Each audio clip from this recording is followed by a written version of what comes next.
السلام علیکم class 7 how are you all I am your Urdu teacher. آج کا ہمارا ٹاپک ہے الٹی ہو گئی تدبیر. اس سبق کی ہم پڑھائی شروع کی ہوئی ہے. فرسٹ پیج اور سیکنڈ پیج کی پڑھائی ہم کر چکے ہیں.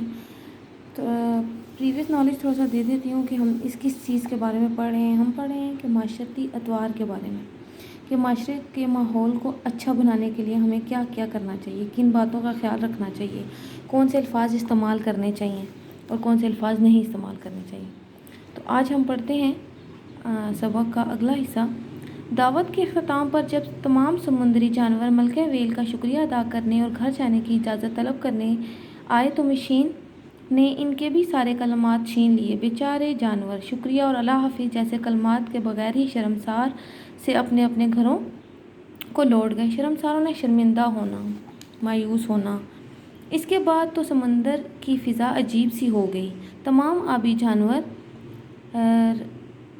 یا تو ہر وقت غصے سے بھرے رہتے یا پھر باہم لڑتے جھگڑتے رہتے تھے. کوئی کسی کا چہرہ دیکھنے کا روادار نہ تھا. باہمی الفت، عزت و احترام وغیرہ، الفت ہوتا ہے محبت وغیرہ، سب جیسے ایک قصہ پرانیہ بن کر رہ گئے. یعنی گزرا ہوا قدیم پرانا، جیسے کسی کو کچھ پتہ ہی نہ ہو کہ اب کیا کرنے والے ہیں. یہ سب دیکھ کر گھگو بے حد خوش تھا کیونکہ اس کی درینہ خواہش پوری ہوگی. تو درینہ ہوتی ہے جس کی خواہش اس نے مدتوں چاہی تھی، کہ مدتوں پہلے اس کو اس بات کی چاہت تھی کہ ہر کوئی آپس میں ناراض رہے، کوئی کسی سے بولے نہ، غصے میں رہے اور ایک دوسرے سے بالکل بات نہ کرے. گھگو کی بہن جو ایک حادثے میں اپنی قوت سماعت سے محروم ہو گئی تھی. قوت سماعت ہوتا ہے سننے کی حس، مطلب کانوں سے وہ نہیں سن سکتی تھی.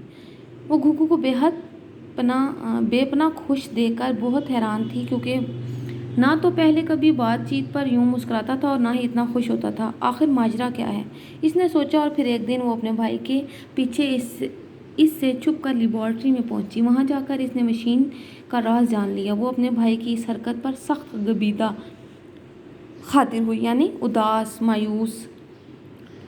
وہ موقع کی طاق میں رہی. آخر ایک دن جب گھگو کسی اہم کام کے سلسلے میں اپنے گھر اور علاقے سے دور گیا تو وہ جلدی سے اس کی لیبارٹری میں گھس گئی اور اس نے مشین کا بٹن دبا دیا. بٹن دباتے ہی مشین نے وہ تمام کلمات آزاد کرنا شروع کر دیے جو اس نے دنیا سے چھین لیے تھے.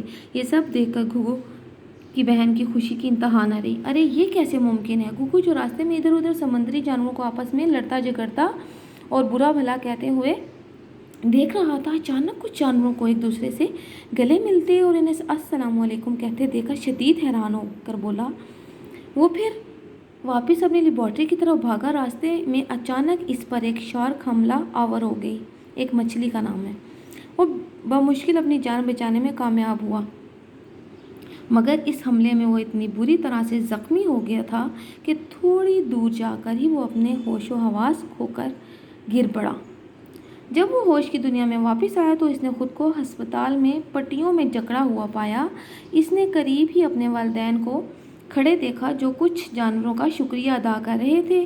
ان جانوروں نے نہ صرف گھگو کو بروقت ہسپتال پہنچایا تھا بلکہ اسے خون دے کر اس کی جان بھی بچائی تھی. تو بچوں، آج ہم نے اس سبق کی پڑھائی کی ہے. آپ نے جتنے بھی لفظ میں نے انڈر لائن کیے ہیں ان کے جوڑ کے توڑ لکھنے ہیں اور سبق کی پڑھائی کرنی ہے. اور اس سبق میں ہمیں جس چیز کی طرف مائل کیا جا رہا ہے، معاشرتی اطوار کو مد نظر رکھتے ہوئے اپنے اخلاق کو بہتر بنانا ہے اور دوسروں کی دل آزاری